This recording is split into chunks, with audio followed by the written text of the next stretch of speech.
Welcome back to the Big Bad Beetle Bros. I'm Cam. I'm Nick. And I'm Davey. Get off my lawn. And we're here for episode 31, Big Rumble in Charterville. And I'll drink to that. We finished it. We've devoted officially too much time into this. So this is the end of the Shadowborg saga, and I think it was a pretty fitting end. I think it worked. It was pretty, I liked it. It was good. We learned a whole new thing about Vexor.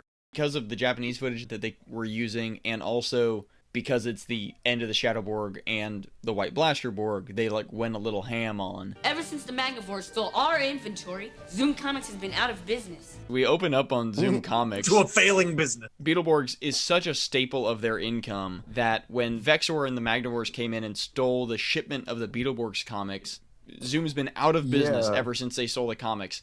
They only stole Beetleborgs comics. I swear we've seen comics that weren't Beetleborgs on the shelves. Josh and Joe, arm wrestling, I guess. Josh turns invisible, and somehow that defeats Joe in arm wrestling. Because he disappears for like a split second, and it's whenever he makes his move. Because he disappears, her arm goes down, he reappears, and she's like, she can't see him make the move. She's thrown off by it. And she can't be mad because if she's gonna use her strength, he can use his invisibility. Right. Drew makes some snide comment about not using your powers for. We're supposed to use a billion powers for a good reason, which is an absolute fucking lie. And I only grew angrier with him as the episode went on. For being, I couldn't be angry at him being mad at Josh, mainly because they've never really gotten along, and now he's got to watch him play handsies with his sister. It's nice that stayed consistent. Like that rivalry has been consistent. Because they kind of had almost a little bit of resolve in the past couple episodes, but they fought together. He doesn't want him to misunderstand anything. They've come together to face facts that they have to work together as Beetleborgs. When it goes beyond that, they're still kind of pissed at each other. What's that? It's a drawing our fortunes gave me to help me think about what's up ahead. Oh, the truck's here. So apparently the truck for the Beetleborgs comics, the delivery truck, is late. Honey, I never drive faster than I can see. Besides that, it's on the reflexes. Finally, it shows up. My period. The guy's like, there's police blockades and all this roadblocks and everything. What's going on? Some monsters escaped from the Beetleborg comics and terrorized the city. And I suppose I'm delivering another supply of monsters, right? Magnavores sent a bunch of monsters out of the comics, and they destroyed the town. Yeah, just like I told you. It's hard to tell if this delivery guy is the worst possible human or is the victim of this story. Him saying, you have to pay for this order of comics. We can't. We've been out of business since they took comics. I don't care. You have to pay, which is fair. They don't really say that they can't pay. Roland says, my dad will send you a check next week. Right. And the guy's like, hey, listen, bud, your father hasn't paid me in 2 months. Yeah, he says it's behind by 2 payments. Pretty fucked up. They're genuinely exploiting him. Which entails Drew brain powering the invoice away from the delivery guy and just floating away. And the guy's hypocrisy example number 1, Drew. Right. the guy's not reacting like it's this weird magic thing. He's just reacting oh god, I can't grip the thing. It's not on the floor and keeps scooting away. It's in the air on a fish line. Roland is in the back and he opens all the comic boxes. And stocks the shelves. He sees a fully stocked shelf and some empty boxes, and all of a sudden everyone loses their minds. I don't know. I'll just take my boxes.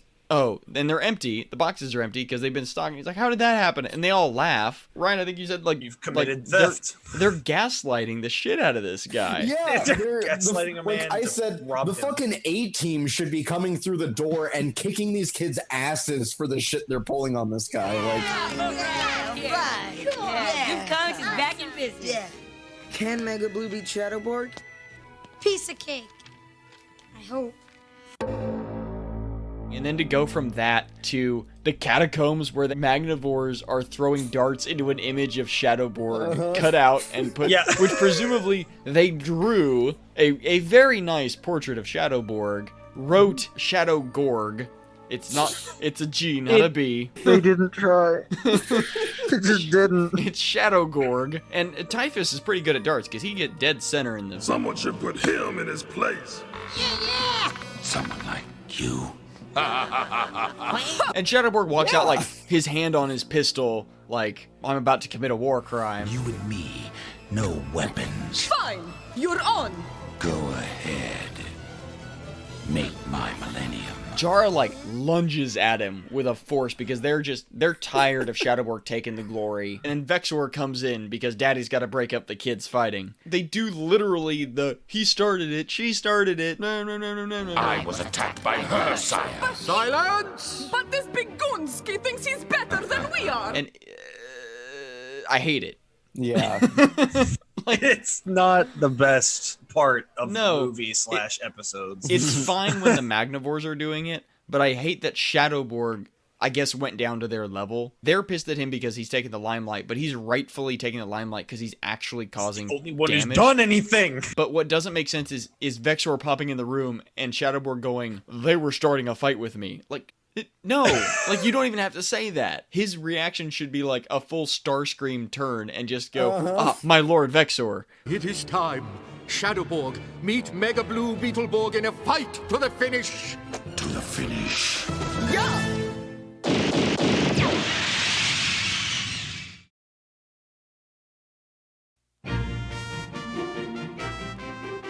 Trip and Van are dressed up. He has a bone saw in his hand, and he's making jokes about... Hi, I'm Dr. Sawbucks. I don't know, it just feels weird because they're... I'm here to remove your spleen. I mean, cast. Nice.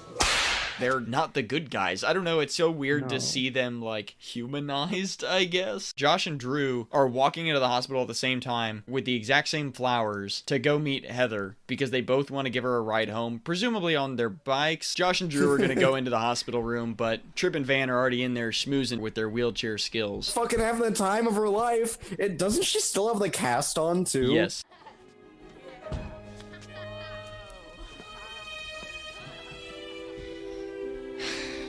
Hey, Flabber is in the flower face. You guys gotta hurry. Vexor's in the parlor. And they're like, in the parlor? Vexor? the parlor? Vexor? Hard cut to the parlor. Flabber is about to throw the fuck down. He's ready to go. Well, he's on his home turf, so he's got that confidence. Before you were a gleam in Art Fortune's eye. Yes? And Flabber has the best line. Before the ink was dry on the first comic book. Yes.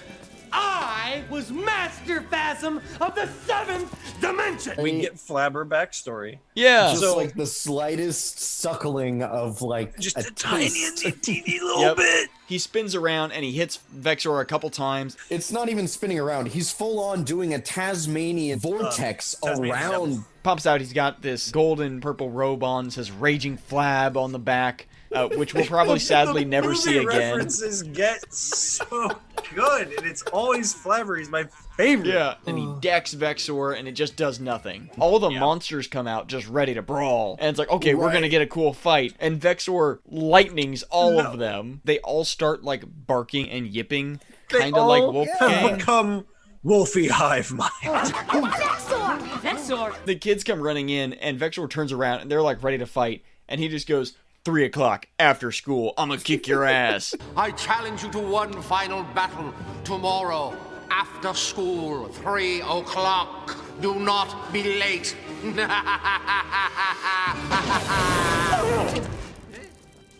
We can take him, right? Yeah. I'm afraid it's much more complicated than that. You see, White Borg was created because of Shadowborg. They're linked. One good, one bad. You mean, if I destroy Shadow, then... Then White Blaster Beetleborg is no more.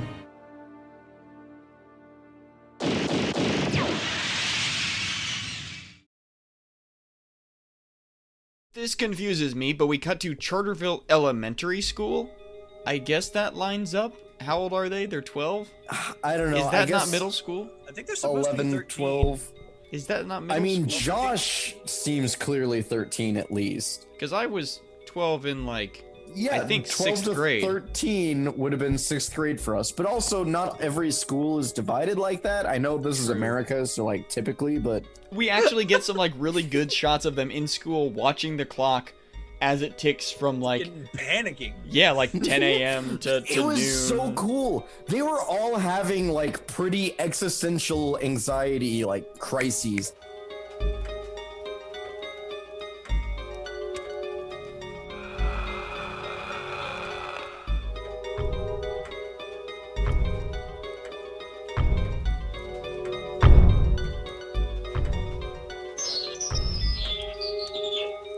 If you win, I'll take my Magnavores and return to the comic books forever.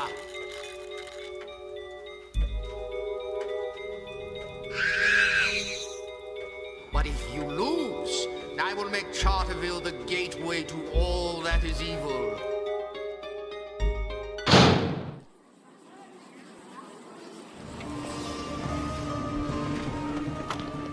Well, guys, yes, this is it. It's time. We get this really cool shot of the clock, just the numbers over like the camera lens. It is a clock star wipe. Yeah, it's like looking through the back of the clock to the kids in the hallway, and it's a pretty cool little star wipe transition. They just like run out to like the sandbar really and they nice just shot. yell, "Let's Borg." They say like, "Let's give him the final battle," which seems like not something they should just say. Now is our chance! We're Shadowborg. This is our rumble. We'll take you all on! True. You and me. Let's Borg. Beetleborgs!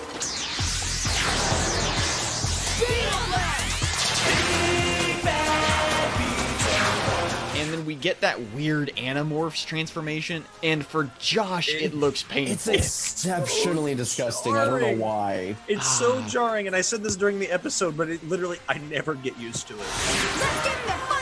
And then the Magnavores come up, and we actually get a fight with They the literally Magnavores. come out and they go, "Let's end this movie. We've got 9 minutes left."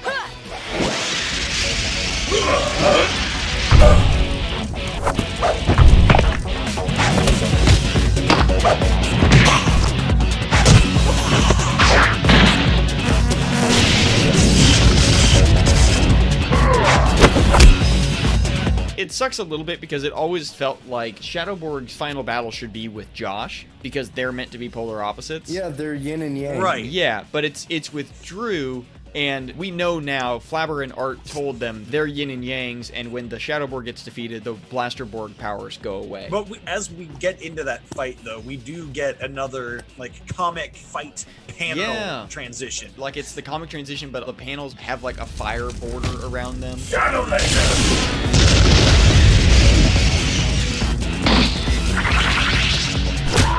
Joe, Roland, and Josh are fighting the three Magnavores. They're doing really well.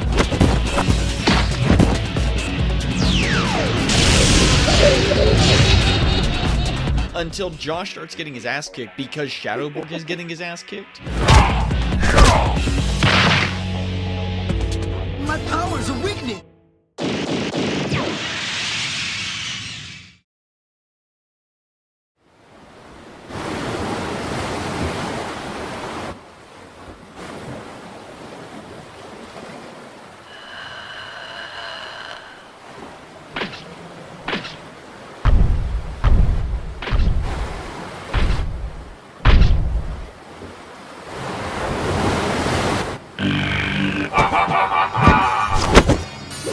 Shadow Claw! Stinger Blade!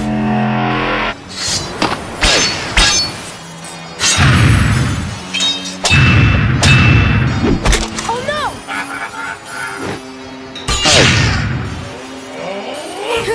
Victory is mine! Drew starts losing to Shadowborg, and we get some really good Japanese footage. Starts fucking clapping back at him. Josh starts, his powers are fading in and out, and you can see him through the suit.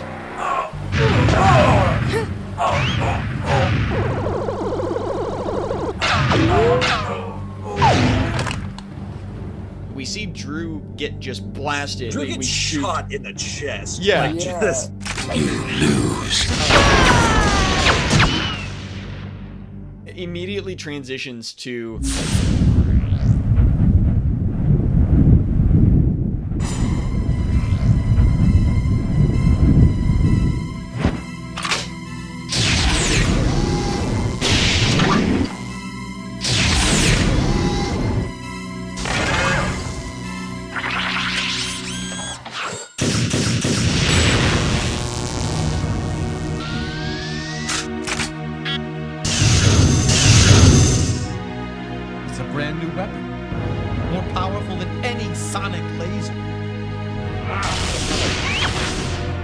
it just may be able to stop Shadowborg. It's all over, Shadowborg! Surrender! Never. Drew just blasts the shit out of Shadowborg, and that's that.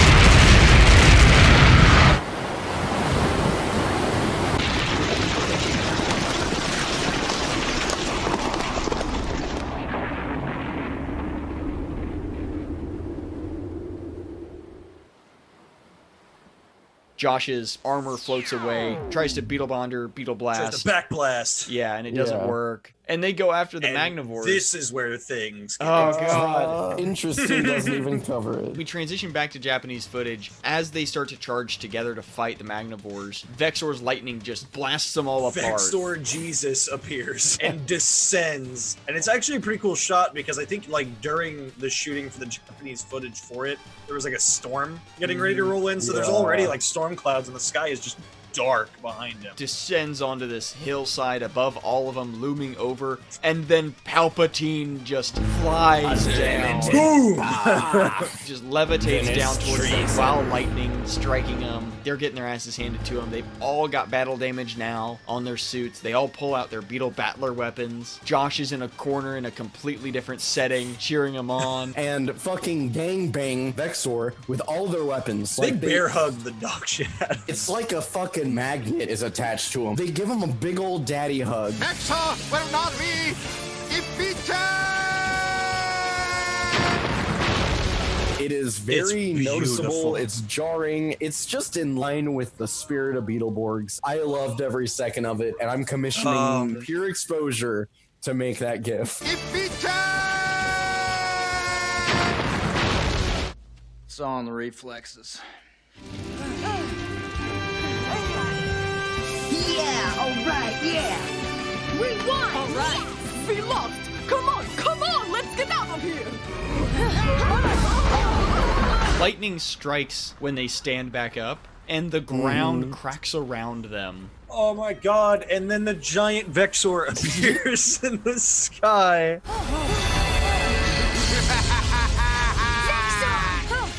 Alright, boss. You don't know the extent of my powers, but you will.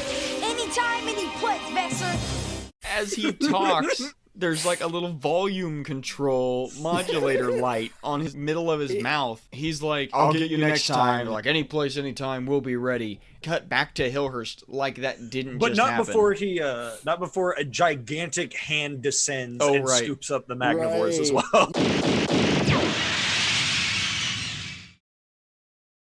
Art's coming downstairs. He's got his sketch pad, all his papers together. I gotta go. Thank you guys so much. And they're like, thank you. Like, you did everything. And he's like, no, like... If it wasn't for you, Mr. Fortunes. I have received 100 times more than I have given. It was really sweet. Yeah, it's really sweet. And then the monsters walk over. They look like they're gonna attack him. No! Sorry, Art. We'll clear him out of here. No. Let me handle this. He walks over and slowly hands them each a paper. And then he hands them the drawing of, he hands Wolfie a drawing, and he's like, oh, here, and he starts passing them out, and they're all like, oh. They're all caricatures of each of the monsters, and they're adorable. Oh, well done. And they're all so happy, and they're complimenting each other. Sure are, Frankie, but this is beautiful. I look pretty keen for 5,000 years old. And like Frankie's like, me handsome, and Mom's like, you sure And he goes, are. you sure are, Frankie. He said. He just holds it up next to his head, me handsome, and it's like, man, nothing makes your heart melt more. You go, King. Will we see you again? This was like a really good ending for now. For Art. It closed up the overarching storyline that he was tied up in. When he first got brought in, he was reluctant, and then he started making, he figured out he could make his comic characters and weapons a reality, and he was super into it, and he loves Flabber. They play so well together. Yeah, and like that's a great growth of a character in there, and it's not much. He's a caricature of a character anyway, but it's still something compared to the usual nothing, which is what we got with Josh. We didn't get enough screen time of Art and Flabber, but what we did get was gold. We got a lot of screen time with Josh, but what we got from him was pretty subpar. It was good for being a side character, but he's not meant to be a side character. His best moments were with Drew whenever they had their rivalry shit going on. Art walks out into the sunset. They're like, this won't be the last we see of him, which we know he comes back. But they also say the same thing about Josh. Like, Josh says something like, if you ever need help, I'm always here. And it's like, narrator. That's never going to happen. Yeah, like he's going to ride his bike off the first road out of here.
Fight and fight, go beat machine.